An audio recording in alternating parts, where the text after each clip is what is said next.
അള്ളാഹുവിൻ്റെ പ്രവാചകൻ മിമ്പറിലേക്ക് കയറുന്ന സന്ദർഭത്തിൽ 3 വിഭാഗം ആളുകളുടെ നാശത്തെക്കുറിച്ച് പരാമർശിക്കുന്നതായ ഒരു ഹദീസുണ്ട്. അതിലൊന്നാമത്തെ വിഭാഗം അള്ളാഹുവിൻ്റെ പ്രവാചകൻ്റെ പേര് കേൾക്കുന്ന സമയത്ത് സ്വലാത്ത് ചൊല്ലാത്തവർ നശിച്ചു പോകട്ടെ എന്നാണ് ജിബ്രീൽ അലൈഹിസ്സലാം അള്ളാഹുവിൻ്റെ പ്രവാചകനോട് പറയുന്നത്. അതിന് അള്ളാഹുവിൻ്റെ പ്രവാചകൻ ആമീൻ എന്നാണ് പറയുന്നത്. മുഹമ്മദ് നബി സല്ലല്ലാഹു അലൈഹി വസല്ലം ഹബീബായ റസൂലിൻ്റെ പേര് കേൾക്കുന്ന സമയത്ത് പ്രവാചകന്റെ പേരിൽ സ്വലാത്ത് ചൊല്ലുക എന്നത് ഒരു മുസ്ലിമിനെ സംബന്ധിച്ചിടത്തോളം വളരെ പ്രധാനപ്പെട്ട ഒരു കാര്യമാണ്. അത് ചെല്ലാത്ത ആളുകൾ നശിച്ചു പോകട്ടെ എന്നാണ് ജിബ്രീൽ അലൈഹിസ്സലാം പ്രവാചകനോട് പറയുന്നത്. അള്ളാഹുവിൻ്റെ പ്രവാചകൻ അതിന് ആമീൻ പറയുകയാണ്. മറ്റൊരു ഹദീസിലും ഈ 3 വിഷയങ്ങൾ ഇതുപോലെ പരാമർശിക്കുന്നുണ്ട്. ആ ഹദീസിന്റെ തുടക്കം ഇങ്ങനെയാണ്: റഹിമ അൻഫുൻ ഖാബ വ ഖസിറ, നഷ്ടക്കാർ ആയിരിക്കുന്നു എന്നതാണ്. ആരാണ് നഷ്ടക്കാർ? അള്ളാഹുവിൻ്റെ പ്രവാചകന്റെ പേര് കേൾക്കുമ്പോൾ സ്വലാത്തു ചൊല്ലാത്തവർ, അവർ നഷ്ടക്കാരാണ് എന്ന് പ്രവാചകൻ സല്ലല്ലാഹു അലൈഹി വസല്ലമ നമ്മെ പഠിപ്പിക്കുകയാണ്. അപ്പോൾ ഒന്നാമത്തെ വിഭാഗം അവരാണ്. അവർ നശിച്ചു പോകട്ടെ എന്നാണ് ജിബ്രീൽ അലൈഹിസ്സലാം പ്രവാചകനോട് പറയുന്നത്. അള്ളാഹുവിൻ്റെ പ്രവാചകൻ അതിന് ആമീൻ എന്നും പറയുന്നു. അപ്പോൾ നമ്മൾ മുസ്ലിങ്ങളെ സംബന്ധിച്ചിടത്തോളം പ്രവാചകൻ സല്ലല്ലാഹു അലൈഹി വസല്ലമയുടെ പേര് കേൾക്കുമ്പോൾ, മുഹമ്മദ് നബി എന്ന് കേൾക്കുമ്പോൾ സല്ലല്ലാഹു അലൈഹി വസല്ലം എന്ന് നമ്മൾ പറയണം. അത് നമ്മുടെ മേൽ വളരെ പ്രധാനപ്പെട്ട ഒരു നിർദ്ദേശമാണ്. പ്രവാചകൻ സല്ലല്ലാഹു അലൈഹി വസല്ലമയുടെ പേരിൽ സ്വലാത്തു ചൊല്ലുക എന്നത് ശ്രേഷ്ഠകരമായ ഒരു കാര്യമാണ്, പുണ്യകരമായ ഒരു കാര്യമാണ്. അള്ളാഹുവിൻ്റെ റസൂൽ പറഞ്ഞു: മൻ സ്വല്ലാ അലയ്യ ഔ സഅലലി അൽ വസീല, ആരാണോ എൻ്റെ പേരിൽ സ്വലാത്ത് ചൊല്ലുന്നത് അല്ലെങ്കിൽ എനിക്ക് വേണ്ടി വസീലത്തിനെ ചോദിക്കുന്നത്. വസീലത്ത് എന്ന് പറഞ്ഞാൽ നമ്മൾ ബാങ്കിന് ശേഷം നടത്തുന്ന ഒരു പ്രാർത്ഥനയുണ്ട്. ആ പ്രാർത്ഥനയുടെ ഒരു ഭാഗം ആത്തി മുഹമ്മദൻ അൽ വസീലത്ത വൽ ഫളീല, അള്ളാഹുവേ മുഹമ്മദ് നബി സല്ലല്ലാഹു അലൈഹി വസല്ലമയ്ക്ക് വസീല അൽ ഫളീല എന്ന 2 സ്ഥാനങ്ങൾ നീ നൽകണം റബ്ബേ എന്നാണ്. അപ്പോൾ പ്രവാചകന് വേണ്ടി വസീല ചോദിക്കുന്നവൻ, പ്രവാചകന് വേണ്ടി സ്വലാത്ത് ചെല്ലുന്നവൻ, ഹഖ്ഖത്ത് അലൈഹി ശഫാഅത്തി യൗമൽ ഖിയാമ, നാളെ പരലോകത്ത് എൻ്റെ ശഫാഅത്ത്, എൻ്റെ ശുപാർശ അവരുടെ മേലുണ്ടാകും എന്ന് അള്ളാഹുവിൻ്റെ പ്രവാചകൻ മുഹമ്മദ് നബി സല്ലല്ലാഹു അലൈഹി വസല്ലമ പഠിപ്പിക്കുകയാണ്. അപ്പോൾ അള്ളാഹുവിൻ്റെ പ്രവാചകന്റെ പേരിലുള്ള സ്വലാത്ത് എന്നത് വളരെ പ്രധാനപ്പെട്ട ഒന്നാണ്. എന്നാൽ മുസ്ലിം സമുദായത്തിൽ പല ആളുകളും തെറ്റിദ്ധരിച്ചിട്ടുള്ളത് നബി സല്ലല്ലാഹു അലൈഹി വസല്ലമയുടെ പേരിലുള്ള സ്വലാത്ത് ചെല്ലുക എന്നത് നബിയോടുള്ള പ്രാർത്ഥനയാണ്, സഹായതേട്ടമാണ് എന്ന് വിചാരിച്ച ആളുകളുണ്ട്. സല്ലല്ലാഹു അലൈഹി വസല്ലം എന്ന് പറഞ്ഞാൽ സല്ലല്ലാഹു, അള്ളാഹു അനുഗ്രഹവും സമാധാനവും ചൊരിയട്ടെ, അലൈഹി വസല്ലം, അള്ളാഹുവിൻ്റെ പ്രവാചകന്റെ മേൽ അള്ളാഹു അനുഗ്രഹവും സമാധാനവും ചൊരിയട്ടെ എന്ന് അള്ളാഹുവിൻ്റെ പ്രവാചകന് വേണ്ടി നമ്മൾ പ്രാർത്ഥിക്കുകയാണ്. അതല്ലാതെ അള്ളാഹുവിൻ്റെ പ്രവാചകനോടുള്ള പ്രാർത്ഥനയല്ല. നമ്മുടെ നിസ്കാരം സഹീഹാകണമെങ്കിൽ പ്രവാചകന്റെ മേൽ നമ്മൾ സ്വലാത്ത് ചെല്ലണം. ഏതാണ് സ്വലാത്ത്? അല്ലാഹുമ്മ സ്വല്ലി അലാ മുഹമ്മദിൻ വഅലാ ആലി മുഹമ്മദിൻ കമാ സ്വല്ലൈത അലാ ഇബ്രാഹീമ വഅലാ ആലി ഇബ്രാഹീം ഇന്നക ഹമീദും മജീദ്. അല്ലാഹുമ്മ സ്വല്ലി അലാ മുഹമ്മദിൻ, അല്ലാഹുവേ മുഹമ്മദ് നബി സല്ലല്ലാഹു അലൈഹി വസല്ലമയുടെ മേൽ നീ അനുഗ്രഹം ചൊരിയണമേ. വഅലാ ആലി മുഹമ്മദിൻ, മുഹമ്മദ് നബി സല്ലല്ലാഹു അലൈഹി വസല്ലമയുടെ കുടുംബത്തിന്റെ മേലും അല്ലാഹുവേ നീ അനുഗ്രഹം ചൊരിയണമേ.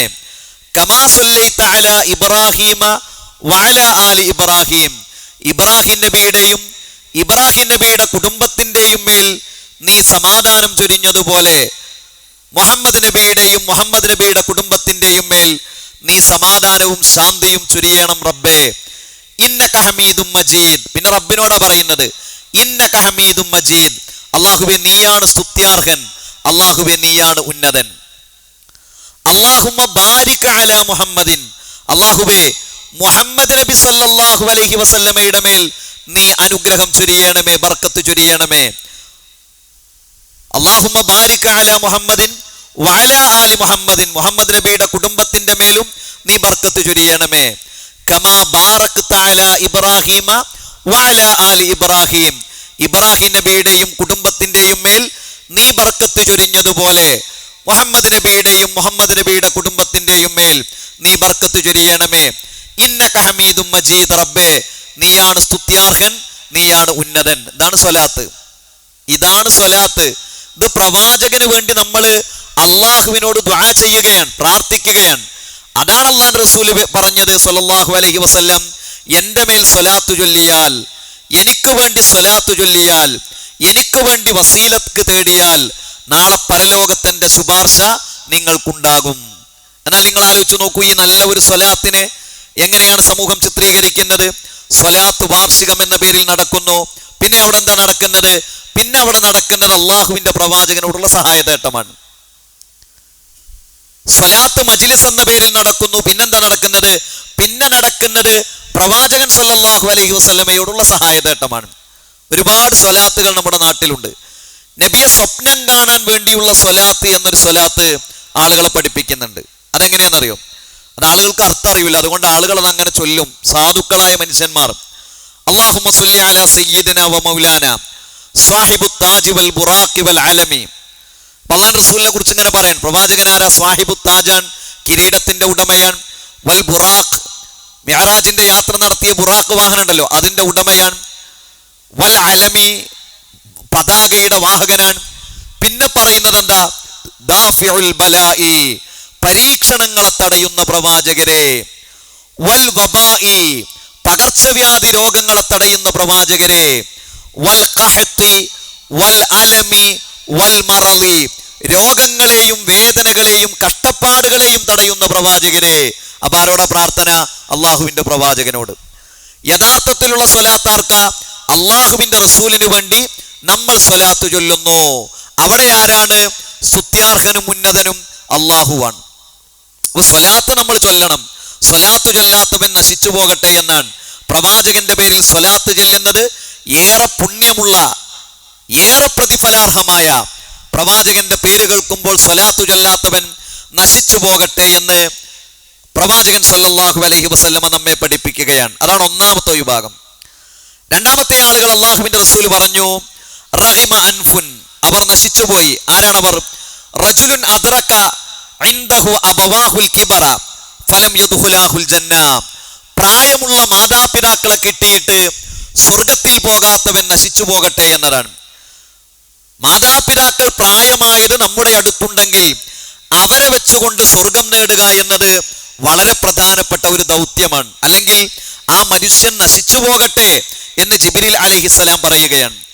പ്രായമായ മാതാപിതാക്കൾക്ക് പല ആവശ്യങ്ങളായിരിക്കും. ചില മാതാപിതാക്കൾക്ക് സാമ്പത്തികമായ ആവശ്യങ്ങൾ ഉണ്ടാകും, അവർക്ക് പ്രായമായിട്ടുണ്ടാകും, ശാരീരികമായ പ്രശ്നങ്ങളൊന്നും ഉണ്ടാവില്ല. അപ്പൊ നമ്മൾ എന്ത് ചെയ്യണം? അവരുടെ സാമ്പത്തികമായ പ്രശ്നങ്ങൾ നമ്മൾ പരിഹരിക്കണം. ചില ആളുകൾക്ക് രോഗാതുരമായ അവസ്ഥയായിരിക്കും. ആ രോഗാതുരമായ അവസ്ഥയിൽ ആ മാതാപിതാക്കളെ ഏറ്റവും നല്ല അവസ്ഥയിൽ നല്ല ചികിത്സ നൽകി, നല്ല മരുന്ന് നൽകി, നല്ല സംരക്ഷണം നൽകി അവരുടെ കൂടെ സഹവസിച്ചുകൊണ്ട് നമ്മൾ അവരെ കൊണ്ട് നടക്കണം. കാരണം അത് അള്ളാഹുവിന്റെ പരീക്ഷണമാണ്. അതിൽ നമുക്ക് വിജയിക്കാൻ കഴിയണം. ചില മാതാപിതാക്കൾ കിടന്ന സ്ഥലത്ത് തന്നെ അവരുടെ മൂത്രവും അവരുടെ മലവും അവരുടെ വിസർജ്യങ്ങളും എല്ലാം ഉണ്ടാകും. മക്കളെ സംബന്ധിച്ചിടത്തോളം അത് ശരിയാക്കുക എന്നത് അവരുടെ മേൽ നിർബന്ധമാണ്. അതാണ് ചില ആളുകൾക്ക് അള്ളാഹു നൽകുന്ന പരീക്ഷണം. അപ്പൊ എങ്ങനെയാണോ പ്രായമായ മാതാപിതാക്കളെ പരിഗണിക്കേണ്ടത്, അങ്ങനെ പരിഗണിച്ചിട്ടില്ലെങ്കിൽ പിന്നെ നമസ്കാരം കൊണ്ട് മാത്രം കാര്യമില്ല, പിന്നെ സക്കാത്ത് കൊണ്ട് മാത്രം കാര്യമില്ല, പിന്നെ നമ്മുടെ ആദർശം കൊണ്ട് മാത്രം കാര്യമില്ല. കാരണം അത് വളരെ പ്രധാനപ്പെട്ട ഒരു ദൗത്യമാണ്. അള്ളാഹുവിന്റെ പ്രവാചകൻ പറഞ്ഞു, ഈ ദുനിയാവിൽ ശിക്ഷ ലഭിക്കുന്ന രണ്ട് കുറ്റങ്ങൾ, ദുനിയാവില് ആഖിറത്തിൽ വേറെ. ഇത്നാനി യുഅജ്ജിലഹുമുല്ലാഹു ഫിദ്ദുനിയ, രണ്ട് കാര്യങ്ങൾക്ക് ഈ ദുനിയാവിൽ തന്നെ അള്ളാഹു ശിക്ഷ നൽകും. ഒന്നൽ ബഗി, ദുർബലന്റെ മേൽ അക്രമം നടത്തുന്നതാണ്, അതിന് ഇവിടുന്ന് അള്ളാഹു തരും. രണ്ടാമത്തേത് ഉഖൂഖുൽ വാലിദൈൻ, മാതാപിതാക്കളോട് മോശമായി പെരുമാറുക, അവരെ പരിഗണിക്കാതിരിക്കുക, അവരുടെ ആവശ്യങ്ങൾ മാന്യമായി നിർവഹിച്ചു കൊടുക്കാതിരിക്കുക എന്നതാണ്.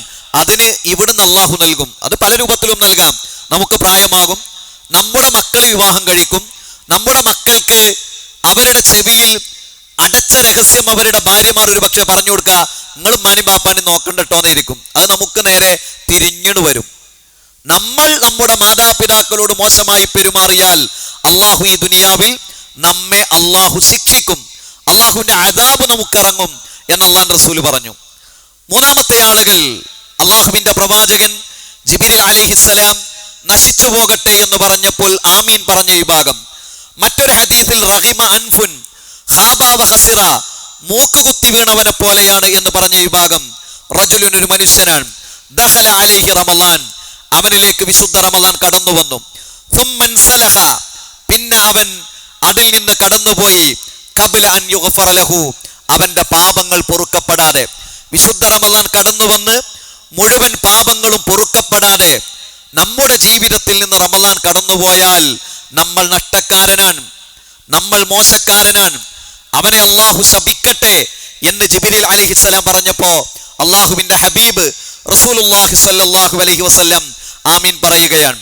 ഈ മൂന്ന് വിഭാഗം ആളുകൾ, ഒന്നാമത്തേത് അള്ളാഹുവിന്റെ പ്രവാചകന്റെ പേര് കേൾക്കുമ്പോൾ സ്വലാത്ത് ചൊല്ലാത്തവർ, അവർ നാശമുള്ള വിഭാഗത്തിൽപ്പെട്ട ആളുകളാണ്. രണ്ടാമത്തേത് പ്രായമായ മാതാപിതാക്കളെ ലഭിച്ചിട്ട് സ്വർഗം വാങ്ങാൻ കഴിയാത്തവർ, അവർ നശിച്ചു പോകട്ടെ എന്നാണ് ജിബ്രീൽ അലൈഹിസ്സലാം പറയുന്നത്. മൂന്നാമത്തേത് വിശുദ്ധ റമളാൻ കടന്നു വന്ന് പ്രാർത്ഥനയിലൂടെ, ഇസ്തിഗ്ഫാറിലൂടെ, തൗബയിലൂടെ നമ്മുടെ പാപങ്ങൾ അള്ളാഹു നമുക്ക് പുറത്തു തരാൻ തക്കവണ്ണത്തിലുള്ള പ്രാർത്ഥനയും ദുആയും ഇസ്തിഗ്ഫാറും നമ്മുടെ ഭാഗത്ത് നിന്നുണ്ടായിട്ടില്ലെങ്കിൽ അത് നാശമാണ്, അത് നമുക്ക് വലിയ ഖേദമായി തീരും എന്ന് ഹബീബായ റസൂലുള്ളാഹി സ്വല്ലല്ലാഹു അലൈഹി വസല്ലമ പഠിപ്പിച്ചു തരികയാണ്. അല്ലാഹു സുബ്ഹാനഹു വ തആല നമ്മെ അനുഗ്രഹിക്കുമാറാകട്ടെ.